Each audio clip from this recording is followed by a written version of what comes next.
three amazing people here today. First, we got this guy who I know very well because he's Swami.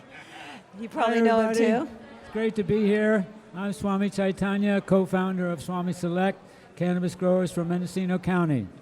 And then we've got Cameron Hattan here from Sonoma County. Hi, good afternoon. My name is Captain Cam, and I'm the co-founder of Fiddler's Greens, Sonoma County's first permitted outdoor farm. Yeah. And then there's Marty Clein, Martyjuana from Mendocino. Hello, I'm Marty Clein with Martyjuana Farms. I'm the founder and farmer and happy to be here.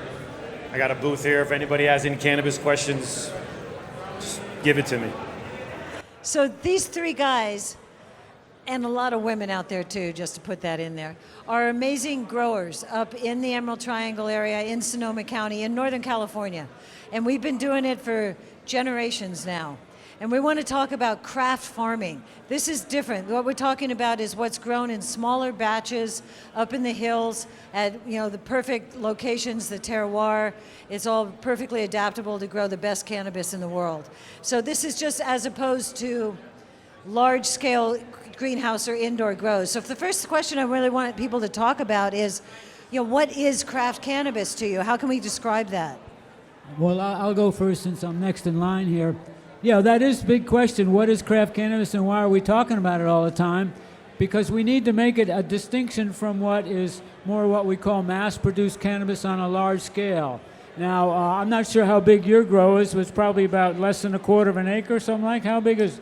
Permitted for 10,000 square feet, which is a 10,000 quarter square of an feet. acre. You're in Mendocino County. That's all we can grow is 10,000 square. Now, for those of you who don't know, 10,000 square feet is less than a quarter of an acre. It's about the size of 2 basketball courts, right? And so that's what we're allowed to grow. But the idea is not to grow a lot. The idea is to grow the best.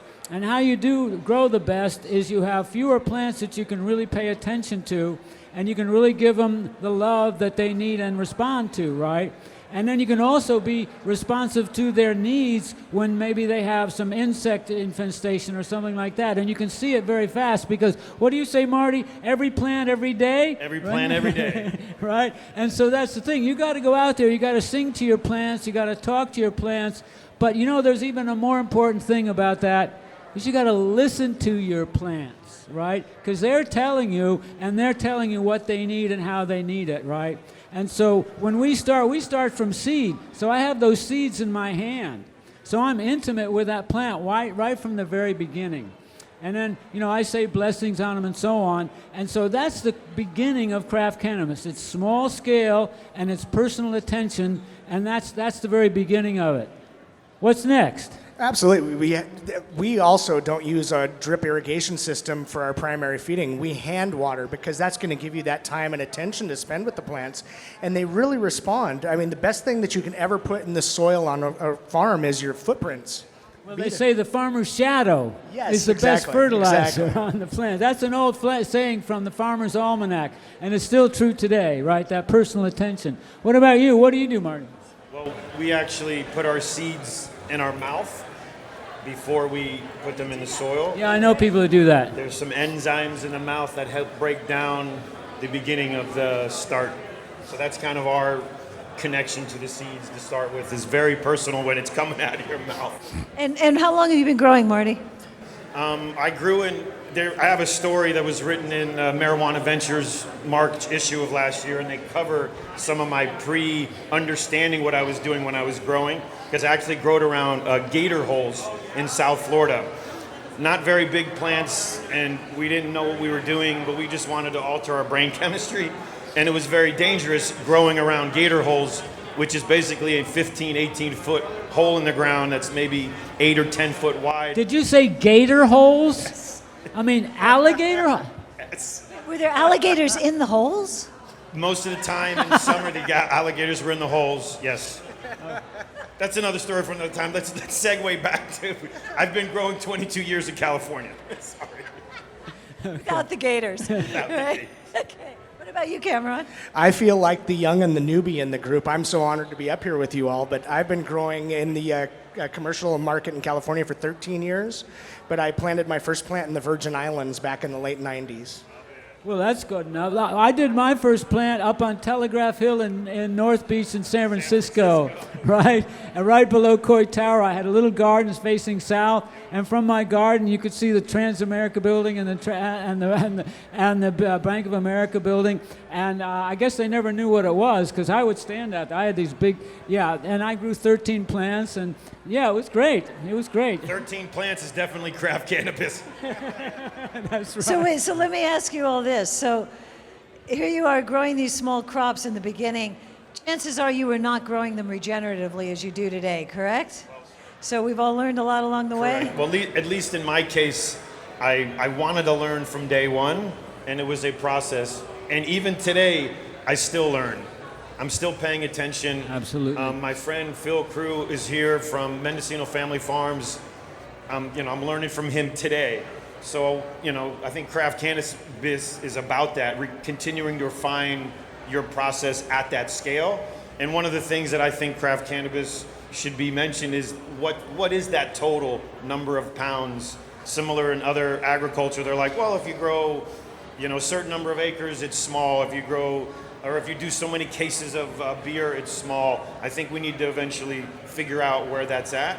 But I figure that it's about 200, maybe 250 pounds. Feels craft to me, because that means I could have my hand on every branch, every flower. Yeah, no, that sounds about right. And so I just want to hear now a little bit about regenerative farming, because this is the wave of the future that can help save our planet, as we know, in so many ways. And cannabis is a teacher. Cannabis cultivators are learning about regenerative farming, which is something that can be shared with all kinds of farming.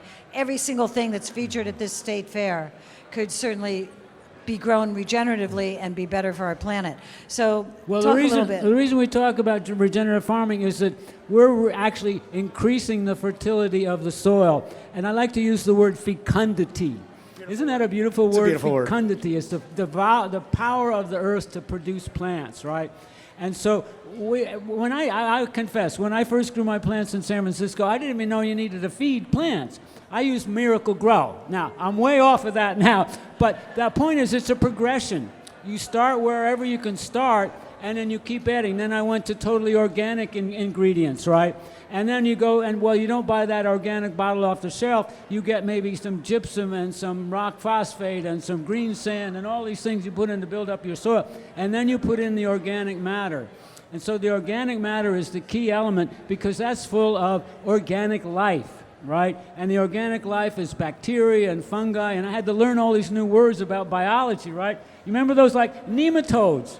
Who knew about nematodes? Mycorrhiza. Those are my friends, man. Right. They keep my soil clean.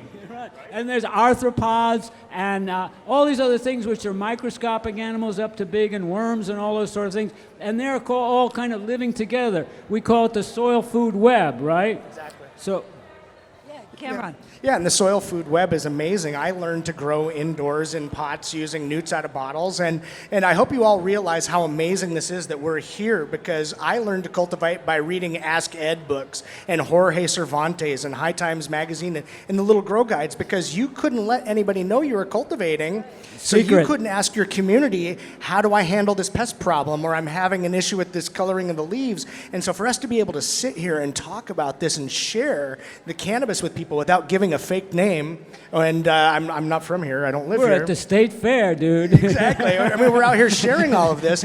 And so we also want to show that this is something for the farming. We don't feed the plants, we feed the soil.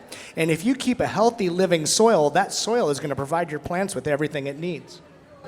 If I may, regarding living soil, I use a product called Myco Grow from Paul Stamets. He's the fungi perfecti guy in Seattle, and he has a 16 blend of endo and ectomycorrhizae. So to help break down that organic matter that you were talking about, you can increase that by having the fungi in there, and they have a symbiotic relationship with the plant itself. The plant feeds most of the time when water is actually flowing over its root base, but the fungi feed all day long. So it's and the fungi actually go into the roots. There's this whole interchange between, and you mentioned the rhizosphere, right? Rhizo is Greek, right? It means root. and the sphere is the sphere. So the area around the roots is this vital area where there's an interchange. There's bacteria living there, there's fungi, all these things, and they all are interrelated. So, and now, the thing that I learned most, which blew my mind the most, is, okay, plants pull up nutrients through their roots. But they do something else, which is just as important. They exude, right? They put out through their roots these sugars. Wow, what's that, right? And so the plant is talking to the earth, and the earth is talking to the plant. And when it puts out exudes these things, what is it? It's sugar. The plant takes all this stuff and it makes sugar. And what's it do? The sugar feeds the bacteria, and then the bacteria feed the fungi, and so on and so on and so forth. So it's amazing. So what about, though, also inviting pests? When you're growing so naturally, you are obviously not using chemical pesticides, thank God, which is something that's very special to craft cannabis as well. So I want to hear about some of your integral pest management practices. Yeah, Marty. Thank you. So I come out of the wine space about 22 years ago. I moved to Sonoma Valley the first 10 years, and I interacted with the Benziger family winery, who are Demeter certified vineyards, and got involved with that type of agriculture on an early basis. And I just found that the healthier soil that I had, the better the flowers would be, very similar to, the fruit, so, that's what I focus on, is just having the healthiest soil. Yeah, and along with the healthy soil, we also create a very biodiverse environment. So we plant lots of companion plants. One of my favorites is catnip. If you have mites anywhere in the area, they will stay on the catnip and not go to the plants. We plant corn and carrots.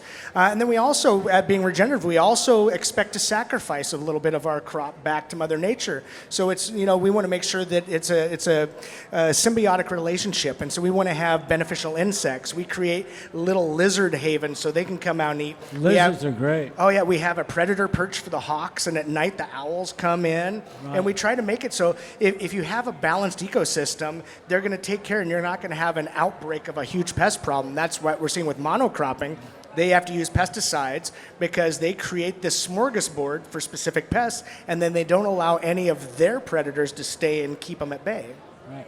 So yeah, you plant companion planting for two reasons. One is it enriches the soil, but then we have another kind of plant called a trap plant. So this is the plant the bug really likes, so you plant that next to the cannabis, so it won't eat the cannabis, it goes to the plant it likes, right? And there's certain kind of insects, so you get the insect that doesn't eat your plant, but it eats the plant that is eating your plant, right? So there's a whole lot of research going on with this, and we're always, like we say, we're always learning more every time. And we hope that this method of regenerative agriculture expands to all of agriculture, because so many of the agricultural fertilizers are heavy chemistry from petroleum. They're kind of in the form of salts, and they then actually make the soil less and less and less productive over time. Regenerative farming makes the soil more productive over time. So to save the planet, we need to do that for everybody. Correct. It also helps with carbon sequestration as well for the ground. Absolutely. What I was going to say about the Benzigers, they actually on their, they have a 78-acre estate. They have a 4-acre insectary where they took vineyards out and literally just planted a place for all those bugs and animals to be. So what I do around our main garden is we have 68 half wine barrels where we plant food and flowers, so that's our insectary. We also bring in, predatory mites like gallindromes and andersonians. And you could get, what do they call, assassin bugs, and a lot of the predatory mites and those predatory pests are just good to have around, along with the integrated pest management. Oh, and lots of ladybugs. I love seeing ladybugs. Buy ladybugs by the pound, I love right? ladybugs, yes. We use a lot of them. And with this biodiversity, it also prevents or helps protect you against having a bad season. So we're growing a lot of other healing herbs on our farm as well. So if we do have a bad season with one crop, we have the other crops in the same area that will buffer that. That's good thinking. And, the area itself is so important. I consider that a major difference about craft cannabis.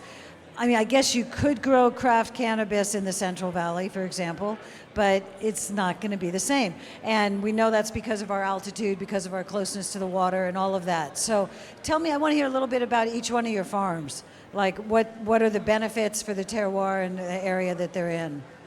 Well, our farm is right in the, I call it in the geographical heart of the Emerald Triangle. We're in the north end of Humboldt, north end of Mendo. We have this high school rivalry between Humboldt and Mendo and Trinity and Sonoma and so on. But yeah, we're at the very north end of Mendo, and we're like 6 miles from Humboldt and about 8 miles from Trinity, right in the middle there. But I think generally cannabis grows at its best at a little bit of elevation. Like we get more, the ultraviolet light and so on. And also, where we are on the West Coast, let's face it, Sonoma, Humboldt, Trinity, whatever, we got the cleanest air and the cleanest water in the world, right? Because there's never been any industry there. We got the ocean out there. We got clean water. So all of that, the fundamental basis of water and earth and sun is pure where we are, right? And then the other thing about where we are is there's this tradition, this long culture of people grow, well, not that long, but 50, 60 years for cannabis up here is really long. And so we all trade information. We're all learning from each Correct. other all Genetics the time. as well. And we trade, go ahead, we trade genetics. Yeah. So anyway, our farm is now in a flat at 2,600 feet. We get our water from a pond that we put in, which is all approved and so on. And we're surrounded by all these other trees and the Doug fir trees and the oak trees, and they have different insects and everything. So the place where the cannabis grows is determining its flavor at the final end. Absolutely, yeah. Our farm is in West Sonoma County, outside of Sebastopol, and we are just above the fog line. So we have cold, foggy, wet mornings, and we watch the fog roll in from Bodega Bay, and then it burns off in the afternoon. We have high, heavy winds, and we have that Golden Ridge soil, which is that heavy packed clay. And so we've been working on growing tubers and other long-rooted plants to help break that up and develop the living soil. But all of these things, the plant, when it's reacting to the wind and the bugs and the soil and the sun, that's what's going to cause the cannabinoids and the terpenes, because those are all defense mechanisms for the plant. And so the more outdoor, the more interaction it has with an environment, the more the plant's going to produce these terpenes and cannabinoids and all the wonderfulness that produce in the trichomes of the plant. What elevation are you at over there? I think we're at about 5,000 feet, I believe. 15, sorry. Yeah, I was going to say, I didn't think that was 1,500 feet high. elevation. I was in Lake Tahoe for too long. Sorry about that tough question. I know you About get high in 1,500 feet. Sonoma, but I don't think you get up to 5,000 feet, right? That's the Sierras up that way. And where's your farm now? So we're in East Mendocino County, a small community called Covelo. We're at about 1,850 feet. And just to give you a sense of how far inland we need, or where we're at, it would take about a 10 to 11,000 foot seawall to get any kind of that marine fog out to where I'm at. Because I'm actually on the east side of Covelo, out towards the National Forest. So we stay very dry. We have zero powder mold on our garden. We don't have the pests that some of the coastal friends of ours do. I feel very lucky with our location. Our terroir is amazing, and at around 1:30 to 2:30 every day, we get ocean breezes, which help stabilize the plant, allow for a deeper tap root and static root. So I love where we're at, and it's very secluded. We're not in the valley floor. We're out of some of those issues that come in the valley floor late season. We've had people lose some of their whole gardens with late season frost. So being above the fog line, and I really love driving to the farm. It's a pleasant place. Although we were talking earlier about the benefits of stressing your plants, and we all know this. And that is one of those things. When you get those heavy winds, it makes the stalks get stronger. You know, when you get the frost, it actually makes them be stronger too, if you can take care of them in the proper way. So there are those benefits to having those altitudes and those different challenges that we face in just the cultivation part, right? That's definitely a lot of challenges, and like she said, stress. And there are different ways to stress the plant. Nature can stress the plant with a drought or with too much frost and so on and so forth. So you have to factor that in. And one of the things I also want to mention is that every year you face a different kind of crisis, right? Something happens, something goes wrong, and then you figure out how to do it. But that's not going to be the crisis next year, right? It's always something new. And so you always have to be on your toes. And then the other thing is that community of farmers are all there to say, hey man, this is happening with my plants, what's going on? And Jose over there says, hey, listen, you got to do this or whatever it is, like that. And so that's how we've raised our cultural awareness of how to grow this plant. And so we're all rising, we're all getting better, and we're all doing better at it. And then once again, it comes down to the love you give your plant. Yeah, that's truly something that's important, is when you get to spend that time and touching the plant, you get to see those stressors and you get to react quicker, because the life cycle and the timeline of a plant is so much faster than what we would think. If you neglect a plant for 24 hours, that's a lifetime to that plant. I like to break down my prep for the season and the season itself as like a daily chore, and I have to do something every day that's going to make that harvest easier. So I don't miss a day, because 24 hours is a long time. So that's like the preparation for next year really starts now. So, at a certain point, when do you plant your cover crop? Well, so many times the turkeys would come in and eat all my seeds for my cover crop. I mean, every time, right? So how do I so now what I'm doing, I plant my cover crop right when I harvest, right? Because I'm still out in the garden and chasing the turkeys away. So what does the cover crop do? The cover crop does a thing where it keeps the soil fertile, prevents negative microbes from growing, but it does this thing where the cover crop has a capacity of somehow taking the nitrogen out of the air and putting it in the ground. But I learned it's not the plant that does that.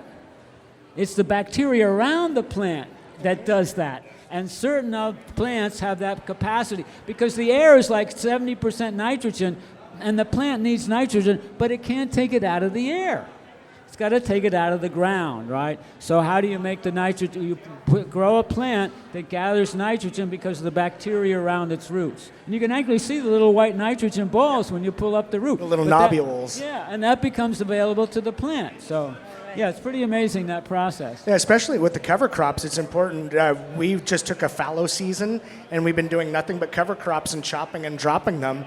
And drop. And as we're going through now, you want to leave the roots in the soil, so you keep that living. And the stuff on the top becomes your mulch over the top, right? Exactly. And so the other thing you have to do is you have to start your compost pile and your worm bin. All these things are kind of key ingredients that we have, right? And you order those little red wigglers and you get them in the mail, right? One time I got red wigglers and I didn't pick them in the post office for too long, and they started to rot and they stunk up the whole place, right? Because they're alive, right? And then they died, right? So anyway, you get the worm castings and you do the compost, and now you're making your own ingredients on your farm. It's nothing more exciting than finding a spot that has been barren. And our farm, when we bought it, it was a junkyard. There was over a dozen junk cars, 4 junk motorhomes. Every time I'd stick a shovel in the hard packed clay, I'd pull up a radiator or brake pads or little restaurant salt and pepper shakers for the things. Right. And 5 years we've been working on this now. And just last week I went out to one of our toughest spots and stuck a shovel in and had a nice root pop and worms everywhere. And so it's bringing the soil back to life, and it's what a thrill that is. It's so amazing to see all that life in there. Wow, amazing. It's great. So, I just did want to bring up terpenes. I heard that mentioned. And I have to say this state fair has some great displays about terpenes. People can really learn about terpenes here. And this is really the heart and soul of the plant, how it affects you, and really where the juice of it is. So there's different ways to expand your terpenes as you're growing. Do you guys want to offer any tips on that, how you do that? I think to accentuate some of those flavonoids and terpenes, extensive and intensive pruning of the plants allows for that. Very similar in viticulture, when organic farmers want to accentuate certain tannins in fruit, they'll remove clusters of fruit. So I think it's about pruning. There are other ways through nutrients. What kind of pruning do you do? I do what's called doming, where we, depending on if we're in a hugel mound, I'll basically take my hand from the dirt to the dirt, and any branch that starts in that dome and any leaf that's in the dome is removed. And it's basically, some people call it lollipopping, where they strip to the tips, but I keep a little more in.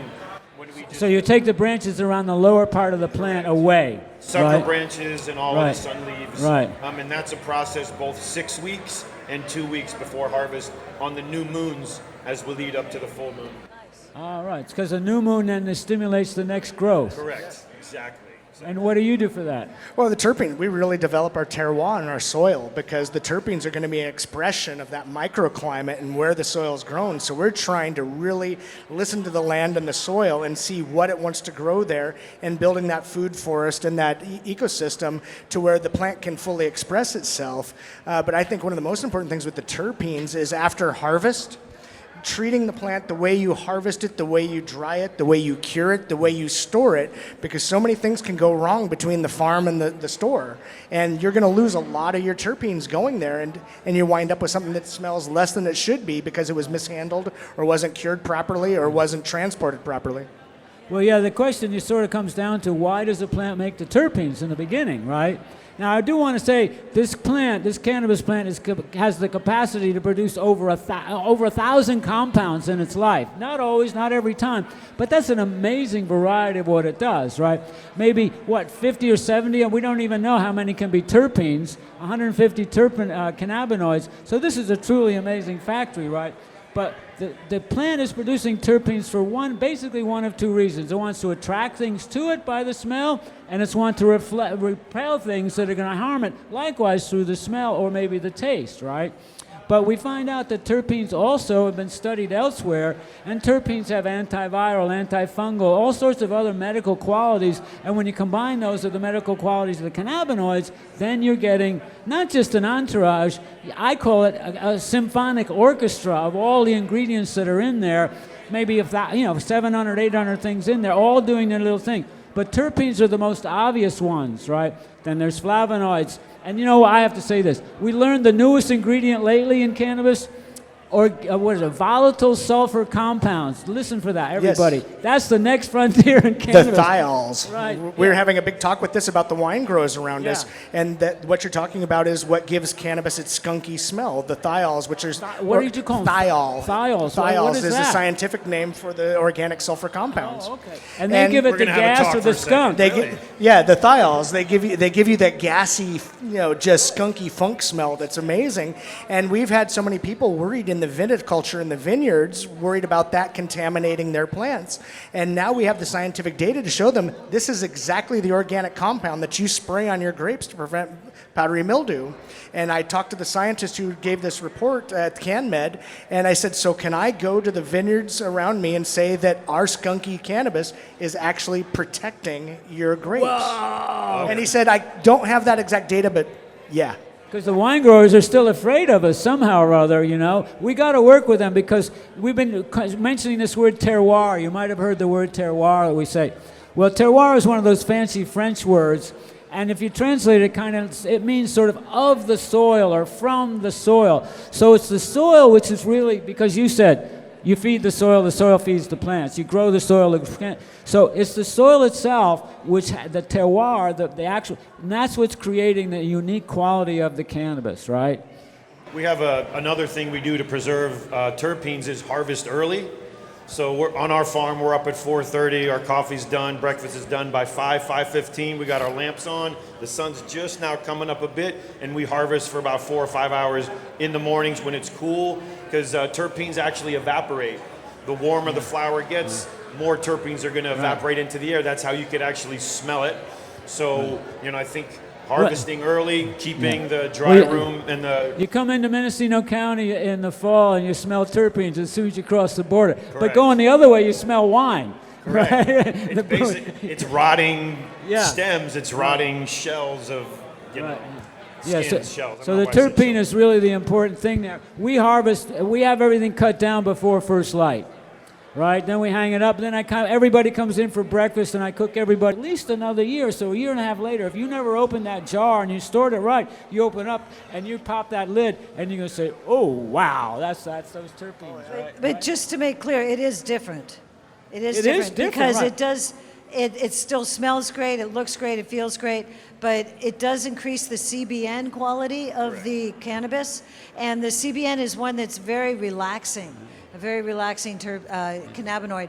I almost call it like the real indica effect. Yeah. I mean, you Very really, much so. really get that when you cure your cannabis. And the CBN is a degradation of THC. Correct. And David Mieri from the Israeli Institute just did a study because CBN is getting so much information about being relaxing and for sleep, and they found out that CBN isn't actually the main constituent that causes that relaxing effect. It's two unknown cannabinoids that degrade along with CBN that they're calling GTS1 and GTS2, which he's naming Go to Sleep 1 and Go to Sleep 2. But see, all the cannabinoids do degenerate. Exactly. And I think they all move towards CBN and these other two you're talking about. They all kind of come And this that's why way, the right? entourage effect is so important. You see these people chasing THC numbers when, a 15% THC flower with an amazing terpene profile is going to be so much richer and deeper and more wonderful than anything with a high THC potency. And our bodies can only process so much THC at a time. So we're seeing this number where everybody's trying to go for that high number. I'd rather see the high terpene content. One of the ways to control that degrading is through oxygen absorption. So what I use culinary pads that actually absorb oxygen in my 55-gallon bags, in my 1-pound bags, and even in my unfinished cannabis. So that allows some of those terpenes to stay richer for longer because they degrade with oxygen. Right. The other thing that happens is the chlorophyll in the plant. That also, it doesn't really degrade. The chlorophyll actually oxidizes because it adds oxygen and hydrogen to it. So that's what stops what they call fluorescing green and moves into those brown ranges. But that brown cannabis is not bad. Not at all. It can be, right? But it's not because it's lost that bright chlorophyll, right? And that also makes it smoke smoother as it goes. Oh, it's velvety and lush. And we were growing Tangy for years, and I think between 1 and 3 years of the Tangy, it just develops this rich, deep character. It's like the difference compare it to the alcohol industry. It's like the difference between Triple Sec and Grand Marnier. Right. In the alcohol and tobacco, we know how to cure things and age things to bring out that complexity. So we're calling that character. vintage. Remember, Vintage, you heard it vintage here. cannabis. That's vintage cannabis. It's still the best, right? Now, there's something to be said for the fresh frozen, absolutely. But for those old timers like us, see, because we never got cannabis fresh in the past, coming from Mexico or Colombia or Thailand. It was always 8 or 9 months old to begin with, right? And so that's what we kind of. And there's something else. It's not really pot. Until it's about 5 months old, as far as I'm concerned. Yeah, absolutely. Even, all the good wines, all the good Bordeaux's, all the good Bordeaux blends, they need to sit for 8, 10, or 12 years to really get that full flavor of what that winemaker was trying to make. And at least in my case with the cannabis, I have cannabis in my bar at home that's 2 and 3 years old. Be ready for it. But it's 'cause only like a you grower said, who can do that. Right. Because everyone else just smokes it up, right? But we have stuff left over because none of us really sell everything, right? So we do give a lot away, and we also have that stuff. Oh, where's that 29? I'm still smoking a 2020 Lime Pop Kush. Oh, and it's so good. It wasn't very good at 4 months. Something wasn't right about it. Really, seriously, I couldn't smoke it. And now, a year and a half, 2 years later, oh, where's that Lime Pop Kush? Where's that, right? We have 5-year-old pre-rolls, and 5 years ago we were putting the full terpene profile on our pre-roll packs. And it was a 1-to-1 strain that we called Kindred Spirit. It was a balanced THC to CBD. And we have hundreds of them left, and we share them with everybody who doesn't believe in vintage cannabis, or they think that it has an expiration date. And we won't tell them what we're smoking. We'll just say, we do have an expiration here, date smoke from the this." state. We're supposed to put that yeah, up. great We point. got to get rid of that. That's Yes. a great point. Thank you for bringing that up. So in California cannabis, you get 12 months from the certification of a batch, whether it's a batch of flowers or a batch of edibles, to sell it in the regulated market. And if it's a flower, to get it to market takes a month or two, and it's very difficult to get to market. And then at the last month or two of the COA, the buyer's like, sorry, only got a month or two left. And one of the things we've spoken about for years is legislating at the state level to get that chained somehow. And I think using the word vintage and being able to say when it was harvested, when it was packaged, give us at least 2 years or something. So it's been tough having to move things in 12 months. That's good, Marty. Thank you for bringing that up, because I think that's how we should really be wrapping this up. We've talked about the wonders of craft cannabis. We've talked about the things we can do that other large grows can't do, like being with your plants every day and doing vintage cannabis and all those things. Let's talk about some of the issues of being a craft cannabis farmer. It's not easy. And I mean, I could go on for it forever, but I want to hear what No you guys tears. have Nobody to say. cry up here. Yeah, We'll no get cry, through no this. tears There's allowed. no crying in cannabis. It's heavy right now. I guess I'll start. The hardest part for me is that there is no parity between what we do and what other agriculture farmers do, and I'm gonna leave that as the nutshell. That's the crux of the biggest problem for me. There's many, but the idea that there is no parity is the hardest part. Well, because we're defined as an agricultural crop by law, right? It says in the actual law, cannabis for this purpose is defined as a product, not a crop. Now, my first question is, how do you get a product for without a crop, right? But if we were designated as a crop, then we get all sorts of protections, we get tax discounts, we get all these other things, right? Because California loves its farmers, right? And actually, as a demonstration, look at this. They're now starting to throw some love at cannabis, right? Well, keep throwing that love, everybody, but we got to change a lot of the rules. We got to change a lot of the rules to make it a little bit easier for us all to get in, right? Yeah. And the rules are so much stricter for cannabis than for any other agricultural crop, for sure. So we don't want to go into that stuff, but tell your legislator, take care of cannabis and make it easier. Yeah, and I think the market needs to drive it too, because when we try to sell craft cannabis in Southern California, they don't understand what we're talking about, because I think the cannabis industry right now, the marketplace, is like a teenager getting to drink for the first time. They want the strongest thing, the fastest thing for the cheapest, and they haven't developed a taste for wine yet. They haven't developed a taste for a classic whiskey yet. And I think once they realize that there's more to the marketplace than fresh, high THC flower coming out of grow rooms every 5 minutes, then the market's going to drive for a more quality, diverse product. That's what we're all counting on. I want to shout out to all the cannabis buyers in the clubs. We know so many buyers who only want the fresh green. They say, oh, this is too old, I can't sell whatever this like. To the cannabis buyers, you know, let's take a look at cannabis as a craft thing, really savor and look at the aged cannabis, the vintage cannabis, and really help the farmer that way. And the job of the buyer in the club and the job of the bud tender is to educate the public about how to get the best out of their cannabis. And as we know, it's not just the highest THC. There's so many other things there. And so it's our job and the bud tender's job to raise the consciousness of the people. And we're happy to do that. That's our job, is to raise people's consciousness. That's our job, actually. right? It is. I want to know if anybody has any questions out here they'd like to ask. Yeah.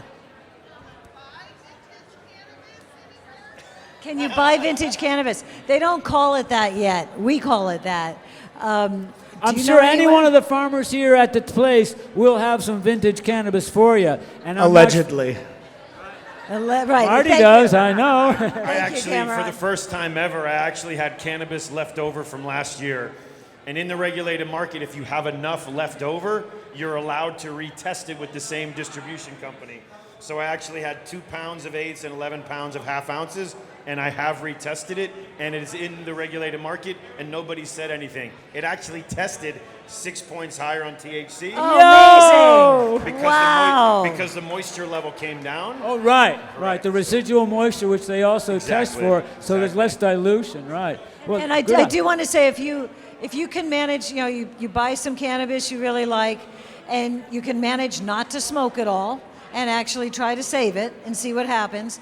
Try to do that in a very dark container. Get a black jar if you can, or something dark. Put it into a cool and dark place, and just forget about it. Just leave it there.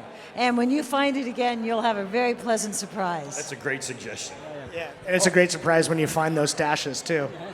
When you're lost, you forgot about. And I will also say, there's a whole idea about making your hashish from vintage cannabis. Yes. Our dear friend Cannoli was all about that. And he would say, "You got any really old stuff, Swami?" I say, "Here, try this." And so there's a different kind of hashish that you make from the vintage cannabis. So keep your eyes open. It's going to sweep the nation. Well, and speaking of Frenchie and vintage and terpenes, we found through Frenchie that some of the terpenes convert when they're aged. So like I believe beta-caryophyllene converts into hashishene when it's in a Nepalese temple ball. So aged and vintage cannabis actually develops into new terpene profiles that you'll never see in a fresh flower or a lightly cured flower. They call that polymerization, as the different molecules molecules polymerize, they come together. And so that's the thing. Your vintage cannabis has different medical qualities than the fresh. It just has to have that.